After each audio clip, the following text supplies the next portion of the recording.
Today I'm going to talk to you about who my hero is. Let me start off by telling you the definition of a hero. According to Webster, a hero is a person who is admired for great or brave acts or fine qualities.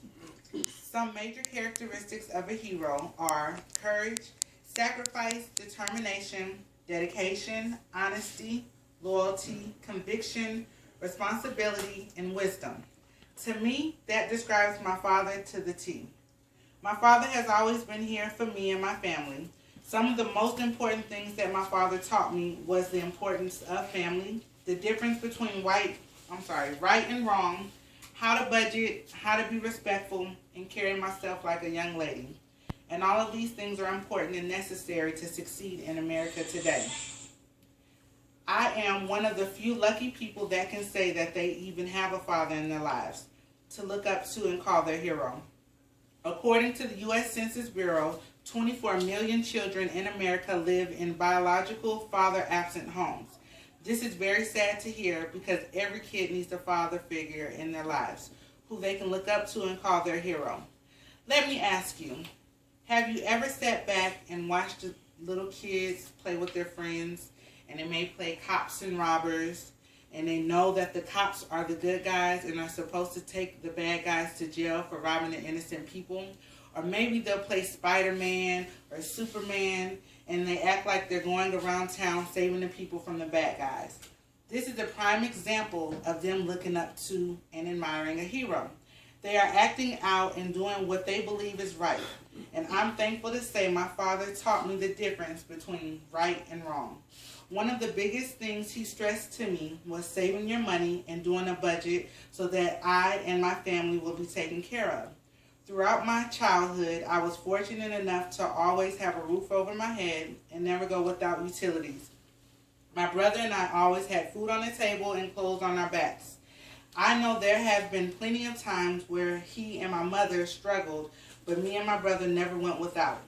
Did you know that about 90% of all homeless and runaway children are from fatherless homes? Now, don't get me wrong. I'm not saying that single mothers can't take care or provide for their children. I'm just stating that it makes a difference in children whether you know it or not. There are so many things that I had growing up that I took for granted. I thought it was mandatory or necessary. I thought it was mandatory or a necessity, but really it was a privilege. And because I saw my father do these things all my life, I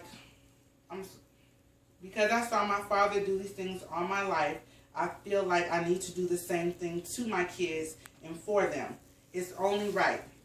Although budgeting and saving money is very important factors in being able to take care of myself and my family, he also taught me how to respect and love myself.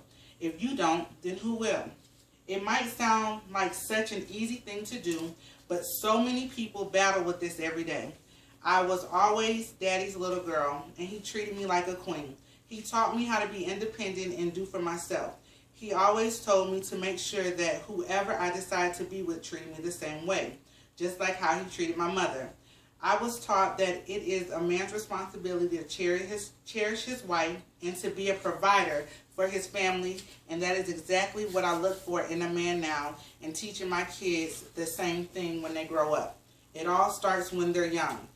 What I really want you guys to get from my speech today is that the things that are instilled in you as a child help you become the person you are as an adult.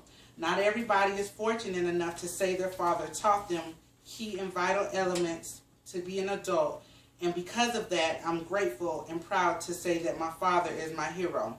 It's no wonder that many kids are drawn to playing superheroes. Through playing, they can feel brave, fearless, in control of their world, and just plain good. Everyone in this world should be able to walk around and feel that way every day. We have to, especially with the way society is. As I close, just remember that a hero is not born, he is self-made. The things that I have mentioned are some of the most fundamental qualities which a hero invariably possesses.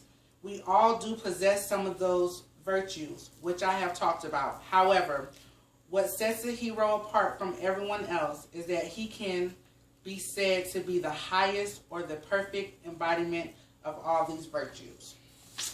Thank you. So at this time, I would like to open up the floor, see if there are any questions that you guys may have for me.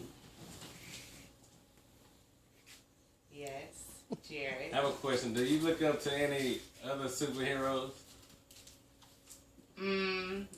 Other than my father? Other than your father, like a fictional superhero? Not really. I looked at whatever for my father. I just never really was into superheroes.